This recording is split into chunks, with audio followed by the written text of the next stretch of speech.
It's Johnny Jet, and this is my 39 travel questions. And today we are blessed with Andrew McCarthy, who is not only a big-time actor, director, but he's also a big-time traveler. And actually, Andrew, I've obviously watched your movies, you know, Weekend at Bernie's, Less Than Zero, St. Elmo's Fire, Pretty in Pink.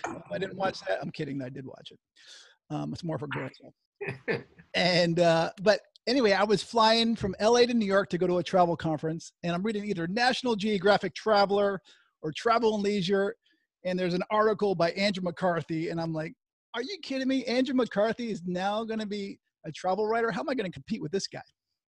And sure enough, when I get to the conference the next day, there's Andrew standing there, and I went right up to you. I was like, Andrew, what the hell are you doing here?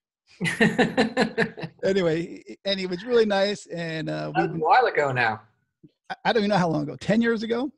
Yeah, more. 15 maybe. Yeah, something like that. Has it really been that long? Well, I started travel writing in 2004. So it was around. Wow. Time is flying by. So I'm going to jump right into it. Go. Where'd you grow up?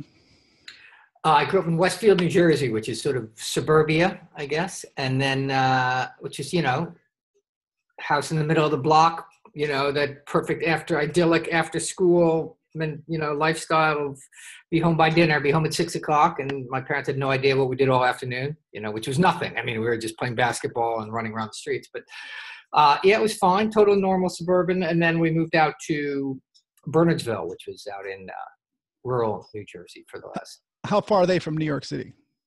Bernardsville is probably an hour, 45 minutes, something like that. I never went into the city. When I was a kid, I never, ever went into the city. But it was very much it. New Jersey. I grew up an hour from New York City, too. Sorry? I grew up an hour from New York City in Connecticut. And although we used to go in when I was a teenager. Did you go to college? I went to NYU, yeah. And what did you study? I studied acting. I was in the theater program at NYU. And so, yeah, when I made that trip through the Holland Tunnel, it was a one-way trip. I rarely ever go back to New Jersey. But, yeah, I moved to the city in 1980. And when I was 17, which makes me 57, and for those of you doing the math, yeah, and I have lived there ever since. And what is your earliest travel memory? My earliest travel memory, good one. We used to go to a place in the Poconos called Skytop Lodge, which was like one of those old school family, all-inclusive jobs. And we would only ever go in the winter. It's a year-round thing, but we went in the winter. And the best thing about it was they had a toboggan run, which was up on some hill and went shooting you out across the lake, which frozen. And it was thrilling. That was like the highlight of my childhood.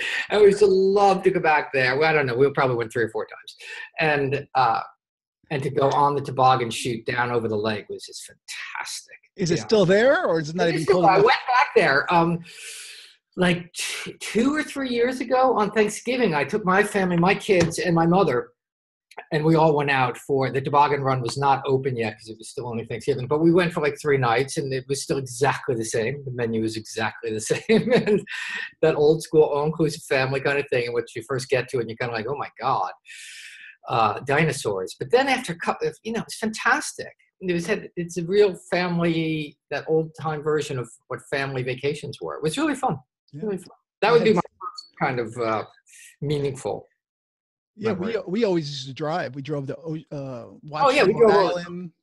Yeah, we always drove. I mean, and my uncle lived down the Jersey Shore, so we used to go down the shore to Long Beach Island, to Beach Haven, all the time to his place and everything. And then when I was a teenager, I got a house down in Seaside with some buddies of mine and worked at the pizza pub in Seaside Heights on the boardwalk and, you know, all that, which is, you know, that's the best thing about Jersey is the shore, you know. For sure. We used to go to Atlantic City. My dad loved to gamble.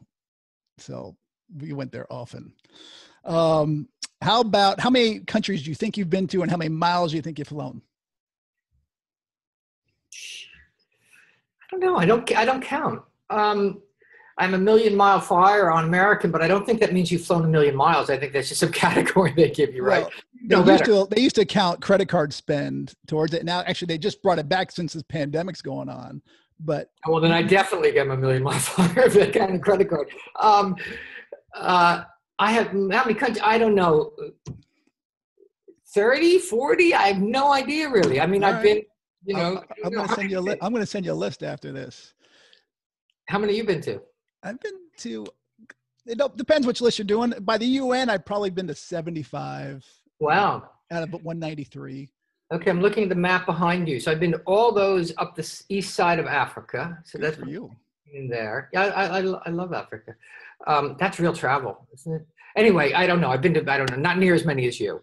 And miles, not near as many as you, but I fly all the time. But see, my problem, and Johnny, maybe you can solve this. I have so many frequent flyer mile programs that I don't get anything, and I can never use my miles. I can never use my miles. What is the deal with these people now? Now, I guess maybe they'll be nicer to us again. Now they open them up. Now it's wide open. The trick with using miles, which is a whole nother program, is to be flexible. Like if you're trying to go when your kids are out of school, it's not going to happen. No, I need to go Tuesday and I need to go in the morning, and it's never available. Yeah, even then it's not available. No, but I'm always doing it like a day before, 2 days before. That's actually usually the best time to do it. Or it was before the whole pandemic, because the airlines would open the seats up because they couldn't sell them. They might as well give them away. Right. Or you do it 330 days in advance when they load the system, but not that. Even then, they even block it off. So, but these days they're wide open for miles and points. Have you traveled? Have you been traveling at all during not since the pandemic. I haven't. So today is April 28th, I think, and I have not been on a plane since late February or early March. God, you must be like having twitching and all sorts of issues. Oh, for sure. How about yourself? Have you been on a plane lately? I have not. No, I haven't been on a plane since it started.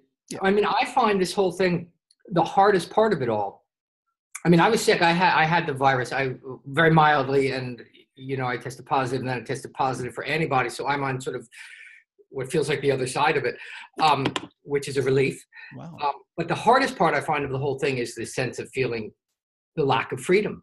It's just the lack of, when I was positive for the virus, they used to come by my house every day to check and make sure I was still quarantining. Wow. So I felt like a prison. So the lack of freedom has been the biggest issue.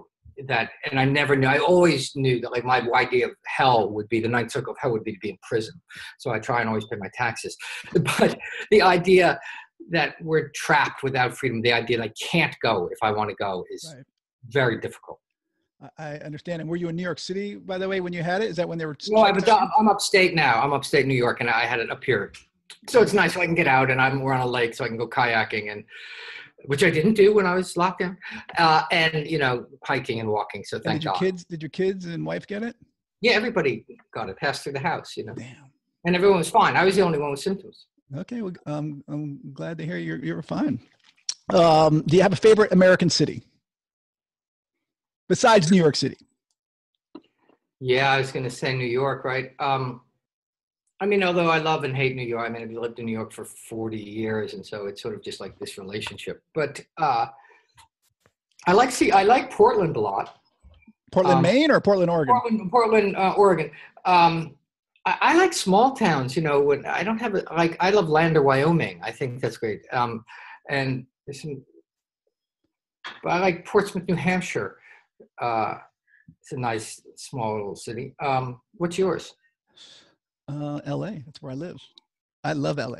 Yeah, I've been going to LA for however many years. 30. When did my first job was in 1982. So since then, and I love LA now. I've grown to really love it. I've gone through periods where I hated it and everything, but I'm not a big driver. So LA, if you don't embrace the drive, then I'm not either. So if you live down by the beach, you don't have to get on the freeways. If you're lucky enough not to have a job where you have to travel, which I don't, on the freeways, down by the beach is the best. Yeah, being a West Sider is where it's at in LA. I think if I were to live in LA, I would live out there, Santa Monica or Venice or something like that. Yeah, for sure. How about international city? Do you have a favorite one? What did Audrey Hepburn say? Paris is always a good idea. My wife's. Sorry? That's my wife's favorite city. Paris. Yeah, I mean, how can it not be? My wife used to live in Paris for years. And Paris is fantastic. I love Paris. I love other than Amsterdam's a great town. I took my son when he was 13 on my father-son trip to Amsterdam because it can feel very exotic and far away, but it's very easy at the same time. You know what I mean? It's so different than America, but it feels far off. But those two, I guess, I like a lot. All right. How about, where are the friendliest people in the world? 4 of the friendliest people in the world? The friendliest, just the friendliest. Where have you encountered the friendliest people? Friendliest people in the world? That's a good one. This sounds ridiculous, but New Yorkers are actually quite friendly. We're very brusque and sort of get to the point, but actually I've known New Yorkers go out of their way for people constantly. I think New Yorkers are really friendly. I always found the Spanish really friendly and accessible and helpful, Yeah, I would have bet money you were going to say Ireland since your wife is Irish. Yeah, and we have a home in Ireland, and I love the Irish are super friendly. The Irish are funny though. See, now that I have a home there and I have in-laws there, so I see the underneath side of Ireland. So, but the Irish are great, and Ireland's the kind of place where it's exactly like what you think it's going to be like, and you can walk into any pub and be in a conversation, even if you're an introvert like me, and be in a conversation in 30 seconds. But there's darkness to the Irish, and I think it's has to do with the drink, because there's so much of it. But the Irish are great, and they're very aware of their failings, and which I always appreciate. For sure. I find people generally everywhere, kind of, except of course Paris, very friendly, and whenever I ask for help anywhere, I've always easily gotten it. And do they always recognize you wherever you go in the world? Do people recognize me? Yeah. Often in the most random spots and at the most random times, and it's always proved very helpful to me. And are the Americans that recognize you, or just the locals? No, local, but Americans do sometimes too, but more locally kind of people. I was down in Peru a few years ago, and these people, they're just like, really? You saw Weekend at Bernie's? I remember a million years ago in 1989, I was in Berlin when the Berlin Wall fell.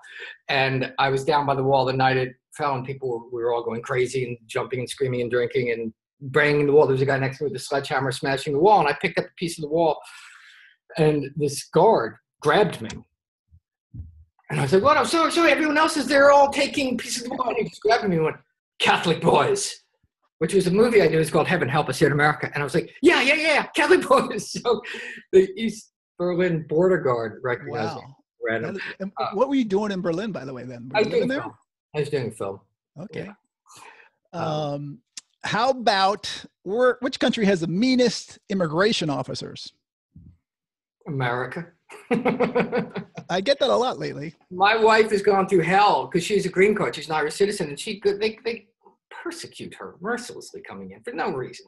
Clearly, we're together. She's my wife. We have 3 kids with us. We're not. I find it. America's border policy is right. I'm with you. My wife's a green card holder too. She's Canadian, so. Although I was stopped in Canada once and brought into a room and interrogated in Canada. They're the worst, I think. Well, they're very kind of militant, and it's like, anyway. And I had an issue once in Africa. Where was I? I was in Harare, maybe, and I was going through an airport. And they brought me into, you went through security, except they didn't have an electric security. So you went into a little room, they closed it off. There was a guy in there, he patted you down, and then he opened the other side to let you go. Except so he patted me down, and then he just kind of went, what? And then it took me a few minutes to cut, okay, here, take this. And then off I went, which is fine, fair enough. And how much was it? $20, $100? Yeah, at most, right? There was nothing. It was just whatever cash I had. Gotcha. It was more of a gesture, I think, of carrying charges. Any place you have no desire to go to? I've been to Luxembourg twice. That's enough. Sorry about that. No desire to go to. I hate to say this, but I've been there a couple of times. I really don't need to go to Mexico again. It's terrible. Certain parts of Mexico, or? No, I don't know anything about Mexico, really. I mean, I shouldn't even say that. But no, I'm generally curious to go anywhere. I'll go anywhere. I think what if I'm not having a good time somewhere, I'm like my kids. I either need a snack or a nap, you know. But I'm curious to go anywhere. And the more places I'm going, the more curious I become. I think curiosity is the most valuable asset you can have when traveling, you know, and in life, actually. But no, I'd go. I can't think of a spot where if you say, I'm going here, you want to go, that I would want to say no to, generally. That's a good answer. Do you have a favorite airline or favorite aircraft type? No, you're the man for that. I like, as long as I'm up front, I'm loving it. It's my location in the plane that I'm after. So I don't know. I like, you know, I'm a terrible flyer. I'm very frightened of flying, and yet I do it all the time. So, but I do find myself less afraid in the bigger the plane I'm in, the less afraid I am. I do like the old 47. I flew with you once. You did not seem afraid. No, and what was the other part of that question? Oh, favorite airline. You know, no, I have miles everywhere. I mean, I've been longest at American Airlines, but I mean, you know, I don't have a favorite airline. Gotcha. Although How about very nice. Have you sat next to any celebrities besides? I sat next to Dan Rather once. Cool. Yeah. And did you talk? You know, no. Anyway, I think we talk in the way that people do on airplanes sometimes, where it's like once you've landed and you're getting up, then you sort of chat because you know it's only going to be 5 minutes, so you can be done. Right. But no, I think now I would chat. I was young and I was young and stupid, and I think now I would. And where were you going? LA, New York, or New York? I think I was coming back from LA to New York. I think that's where I sat next to most of the celebrities. I sat next to Julie Andrews once on a plane. Awesome. Yeah, it was good. I did not bother her. Yeah, she was on my flight once, and actually, one flight I had like 3 of these guys on there, and they didn't know they were going to be on together, and they're like, "Oh my gosh!" And I got fortunate to be upgraded, so I sat right near them. But she was good. I remember she came on the plane and went and said hello to the captain, to all the stewards. It was sort of like, get it out of the way. And she went and said hi to everybody and was super gracious, and then sat down next to me. And yep, that's how she was on my flight. Favorite U.S. airport? What's that one? The first one that put in those rocking chairs. Charlotte. Yeah, I thought that was really nice. I mean, you'd know that. Yeah, I remember that being a nice one. They're getting a lot better. I tell you what, aren't nice airports are the New York airports. Jesus, any one of them. They're all like public toilets. All 3 international airports are terrible. What's that? You have a favorite international airport? No, only in the sense that I liked Schiphol in Amsterdam, because when I started traveling, and I'd always travel alone, I would always start in Amsterdam. I'd go on these European trips. For a number of years, I just would sort of, and I'd always fly into Schiphol, and it always was exciting to me because it was like the beginning of my trip. And I'd always start in Amsterdam, and then I wouldn't know where I was going, and I'd branch out and just sort of keep going. But it was always where I started. Why is that, by the way? Why is it that's where you would start? Because it felt exactly that we were talking about earlier. It was sort of exotic, far from home, and it was a good place to get over jet lag because I could just ride my bike along the canals at any hour, and it seemed to be open all the time, and it just felt like a nice, easy, manageable place to begin. Gotcha. And from there, you're on the mainland of Europe, so you can go anywhere, and it's easy. And would you take the train or? And there was a girl that I'd met there once, so I'd kind of go back. There we go. I'd often take the train. Yeah. Me too. Do you have a favorite airport lounge? Anyone that lets me in. No, I don't. Okay. How about a favorite hotel anywhere in the world? There are many. I went to the Villa d'Este on Lake Como once a million years ago. I loved that. I'd always love to go back there. Portofino, the Splendido in Portofino, I remember being to. Thought it was fantastic. Those 2 jump out. I was in a game lodge somewhere in Africa. Maybe I was at the Chobe Game Lodge. That because they had so many fantastic elephants. That was great. But I went through a phase of loving very posh hotels, particularly when other people were paying. But I found that the older I get and the more I travel, the less I like to go to fancy hotels, because I end up having a great hotel experience and not experiencing this where I'm at. I can often just sort of why go out? This is so nice here. It's not the point. So I tend to go to much less fancy hotels now than I used to. That's a real good point. How about favorite island and beach? I like Fakarava in Tahiti. I love Tahiti, and Fakarava is one of the Tuamotus out there, and they had great. Just one little shop that had the best croissant I've ever had, and they had great scuba diving, and the people were great. I thought Fakarava was, and I love saying Fakarava. That's what I was like. When you're like, where? I lived on Maui for a time, and I love Hawaii.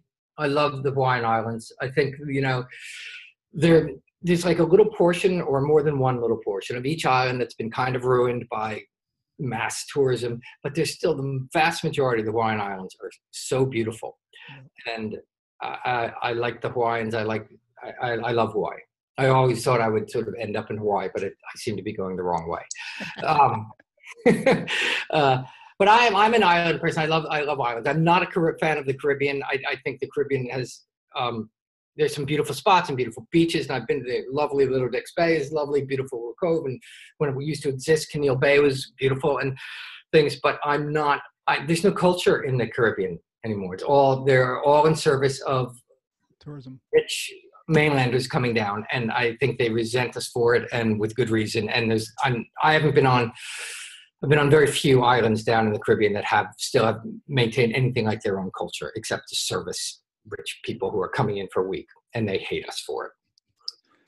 You know what? That's a good point. How about favorite restaurant anywhere in the world? Sabatini's in Rome on the Piazza di Santa Maria in Trastevere is my favorite. It's not the best Italian restaurant in the world I've ever been to, but it is by far my favorite.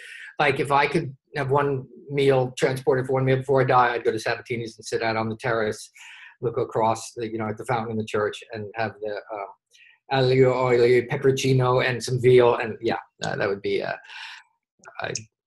my last port of call. How about favorite food? I'm a kid from New Jersey. I love pizza. But if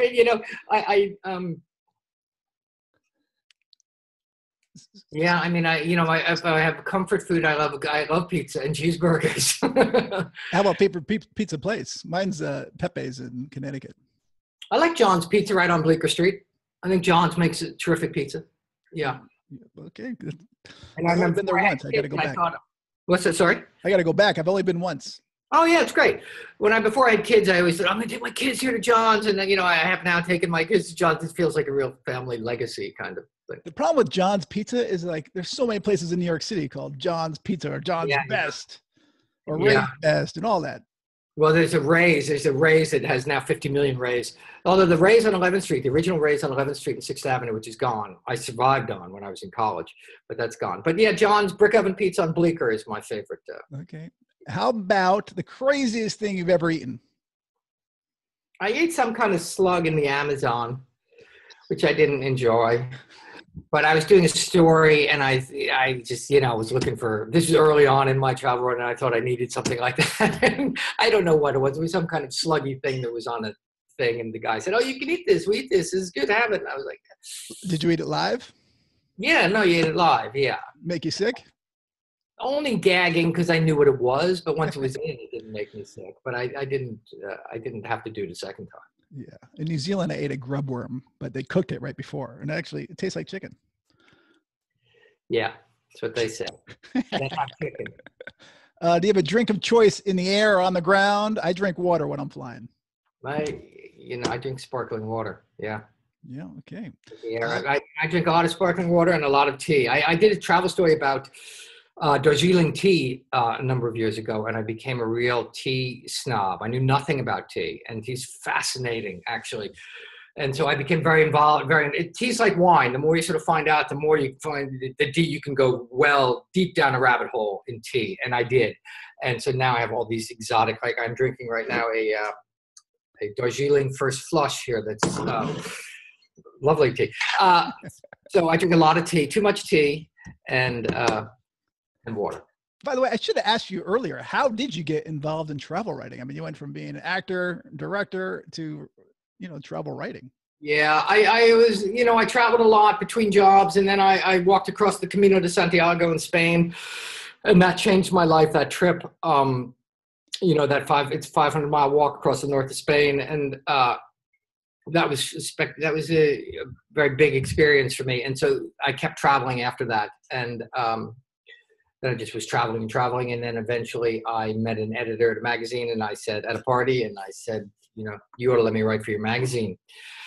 And he said, you're an actor, dude. And I said, yeah, but I can tell a story. That's what I do. So anyway, eventually I convinced him to let her write a story. And I just began, I loved traveling. I find travel has real value. I don't think travel is, for the idle or for the wealthy. I think travel changes people's lives. It can change mine, Yeah. It helped me realize how much fear had dominated my life. And it helped me walk through that fear, which liberated me entirely. And I think travel does that for people. Completely. And travel changes our points of view. That great Mark Twain line, travel's fatal to prejudice, bigotry, and narrow-mindedness, I think is completely true. I think if Americans, this is my soapbox, Johnny, obviously. I think if Americans traveled more, we'd be very different people. We'd be much less, Americans are very fearful. No matter what we say, Americans are extraordinarily fearful. And if we went out to the world, we would see that the world is not like what we're sold here. We're sold a bill of goods for political reasons. And the world is, by and large, a very safe place, and people come back changed from it, like I did. And so I started writing about that. And I never wrote about that. I always wrote about a destination or a story hook, about tea or something else. But underneath every story that I wrote was that notion that travel is important and valuable, and it will change you like it changed me. And I think you can feel that underneath. That's why I got successful at travel writing, because underneath it, I knew how important it was. And I also knew that the point of travel story is tell me a story, don't sell me a destination. I knew intuitively, because of acting and directing, that what I do is storytelling, that tell a good story and it'll follow you anywhere. You just list off stuff and places, I'm bored in 5 seconds. So it just was a natural fit. It sort of was the same thing as acting was for me when I was young.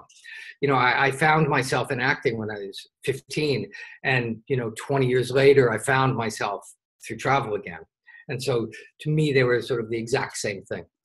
And where did you find yourself? Where was that trip? Well, that would have been the first of my experience was walking across Spain, on the Camino. And then right after that, I went down to Southeast Asia. This is in the early 90s. And so, I went to found Angkor Wat long before. There was nothing in Angkor Wat. There's nothing there. I borrowed a kid's bike. I gave him $1 and went riding out to the ruins. And it's the only place I've ever been where, people, travelers, snobs are always going, I should have been here 25 years ago, and you always want to punch those people. But that place, I was there 25 years, and I can say you should have been there 25 years ago. That trip was another profound sort of trip. I went all through Southeast Asia and Vietnam and Laos and Cambodia, and I alone. And I always travel alone because I think if you and I travel together, we have our own experience together, and you're hungry, so we got to go stop and eat. I'm tired, I don't want to take enough. But I just think traveling alone, you're dependent on the kindness of strangers. You can have no plans. You can do whatever you want. I find traveling alone the way to travel. Right. And people don't travel alone for only 2 reasons, and that's fear and physical safety, which we talked about, which I think is bunk, and fear of loneliness, which is, I think, we're alone and lonely quite a lot. We ought to learn how to deal with that. So, traveling alone, it's my other great soapbox. These days, it's a lot different when you're traveling alone because you have FaceTime, you have Skype. So, I guess so. I never do that. I mean, when I travel, I rarely get to travel alone anymore because I have a family and kids and wife and everything. It's like, we're going +5, so, but I certainly you can. And I try not to. I do think, the whole Paul Theroux's books changed my life, his travel books. And he was always, go alone, go far, get out of touch. I think that's absolutely true. If you need a phone to if you get in trouble, fine. But I think the default into our phone every 5 seconds, we do all day long in real life, but also on the road is a real loss. Yeah. Leave the phone at home. I mean, I was afraid to leave internationally. Growing up, we never traveled internationally, and I was really afraid. And when I did go away, I was like, man, I feel safer out of the United States than I do at home. And a lot of it is the media. But then I always preach now that the more people that travel, I think the less prejudices there will be in the world. And I for sure. really agree with that. Without question. You know, I often feel safer when I'm on the road simply because I'm more invigorated in myself, and I realize I am safer in the world. You know, if I felt that way at home, I'd feel just as safe. I think we just feel not safe often when we just are disconnected from ourselves. And, you know, for me, when I travel, it just plugs me into who I am for whatever reason. Right. Do you have a favorite travel movie? No. No. I can't. Do you consider Weekend at Bernie's a travel movie? Well, I don't know if Weekend at Bernie's qualifies as a travel movie. Maybe Weekend at Bernie's too. What's yours? Crocodile Dundee. Jesus. I loved Crocodile Dundee. That made me want to go to Australia, and that's when I really started traveling. Funny. So, okay. I guess that's not yours. I hadn't thought of it, that movie, in 20 years. It's just funny to hear it again. I remember thinking it was funny. No, I don't have one. I can't think of one. Okay. How about a travel show or a book or a travel book? Well, like I said, Paul Theroux's books changed my life as travel books because, you know, he really, and it inspired my travel writing and how I want to travel. You know, the old Patagonia Express was the first one. Someone gave me that, and that was huge. I think that was a big deal for me because I just had never considered traveling like that before. And I thought that was great. And but all his books, his recent book about Mexico on a Plane of Snakes is terrific. Almost made me want to go to Mexico. And I think his other recent book, Deep South, was terrific. But I think most of his travel books are pretty terrific.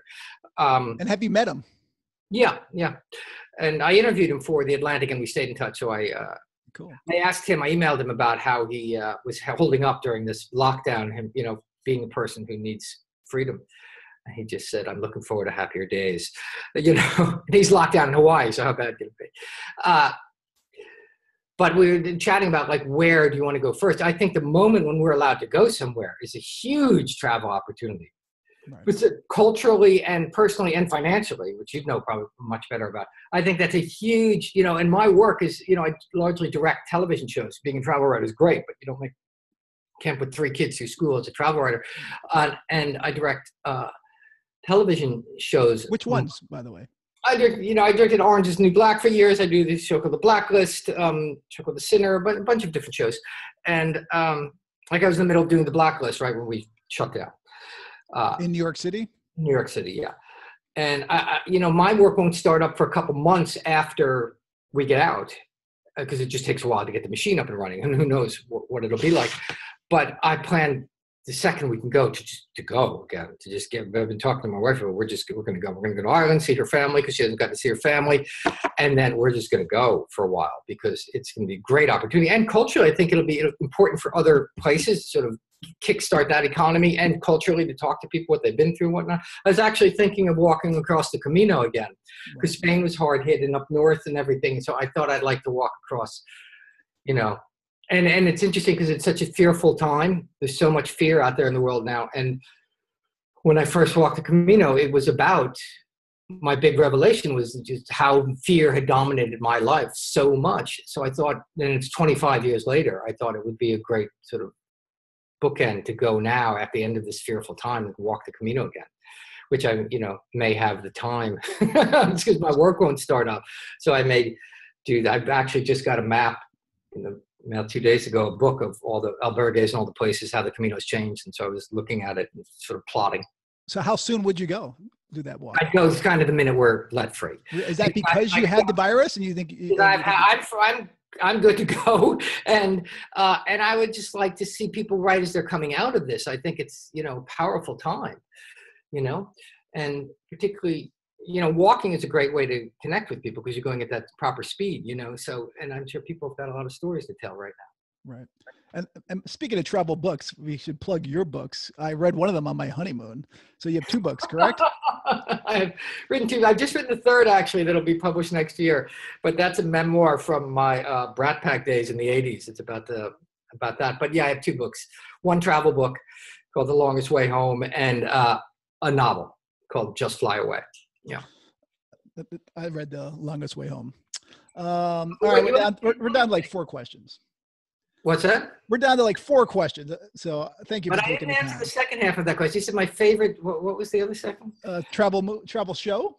Oh, Charlie, I thought Bourdain show was the only good travel show. Early on, I think it got a little lazy. But, after 10, 12 seasons, I could not. But I thought he really, captured. And did you ever meet him or hang out with him? No. No. No. What do you always seem to forget when you travel? Chargers. And then I'm like, Chargers, How about your worst travel moment? And don't say the time where I made you take the M60 bus from LaGuardia. Oh, Jesus, that may be my worst travel moment, Johnny. That might be the worst travel experience of my life. When you made me take that bus from LaGuardia. That's funny. I think that's right. But it does play right into that notion of, I often go very, very cheap when I'm traveling, but whenever I try and save money when I travel for the sole purpose of saving money, it's always like, this is stupid. I just saved $1.50 doing this. And I was like, I just think that's stupid. But I also find that in real life, whenever doing some just to save, people can say, oh, well, you have money. I have money to some degree, not as much as I would like. But I think when money dominates us, it's not useful. We make bad decisions. It's like when fear dominates us, we make bad decisions. And, but I don't know that, most travel experiences, particularly for travel writer, you want something to go wrong. The worst experience is the best story. So you always want stuff to go wrong. And what's the worst thing that's gone wrong on you, by the way? On my honeymoon, we went to Africa, went to Mozambique, and we got a flat tire going on the thing, so we missed our flight. So then we had to sleep by the side of the road in this ditch, and then the plane was canceled. And then the next plane had to make an emergency landing, and we never. It was this crazy circumstance of events that was utterly African and ridiculous. Because in Africa, once one thing starts to go, it's spiral. In Africa, you need to be somewhere by sundown. You just want to be settled and we weren't a couple times, and it was just like, oh my God, what? And everything just is going from bad to worse here. And it's hard to fix things quick in Africa, So that was the most sort of, but it was all fine in the end, and people helped us, and people were like, what are you doing here? You don't want to be here. Come here. Come with us. And there have always been travel angels in my life. So you're a lucky man. Very. What is your most embarrassing travel moment? Johnny, these questions about these things like that, they're good questions. I should have stories for them. I don't. What's yours? It'll give me time to think. I have a couple. Give me one. One time I was in Japan at a ryokan, staying at my first ryokan, and there's rules. Have you stayed in a ryokan before where you have to bathe? No. Like in a communal place downstairs? No, I'm much too uptight for that. I am much too uptight for that. I could never do that. So they give you the rules, and you have to, you're in it's men's and women's, and I'm in there, and you have to like scrub yourself. You're sitting on this little stool that my butt didn't even fit on. And then the next day I go down to go to the same one, and I'm in there scrubbing myself, and this Japanese lady comes in and she screams. I'm like, what the hell? Why is she in the wrong place? Well, it turns out the place I was staying at, every day they changed the place because one's bigger than the other, and they want to make it fair. Right. And so I'm sitting there scrubbing myself in the women's, and anyway, they're like, didn't you see the sign? It was red or blue. And I was like, sorry, it was bad. Yeah, no. I saw King Kong scrubbing himself. Yeah, I don't have stories like that. I'm much too uptight for that. So luckily I would never, I try not to get naked in front of myself. So I don't want to do that. All right. Before we go, I'm going to ask you your best travel tip, but before you tell people where they can find you. You have a website, your social media handles. Yeah, I'm AndrewMcCarthy.com is my website, and I'm on Twitter. And I guess it's Andrew T. McCarthy. And YouTube? Instagram too, which I never, and I'm on Instagram the same, Andrew T. McCarthy. And I'm Johnny Jett. So, please subscribe to this YouTube channel and make sure you like this video, especially if you like Andrew. If you don't like it, you can dislike it, but come on, who's going to dislike this guy? Andrew, what's your best travel tip? And then you're done. My only travel tip is just go. It's so easy to justify not going. It's so many reasons why not to go, and they're all fear. Just go. That's a good tip.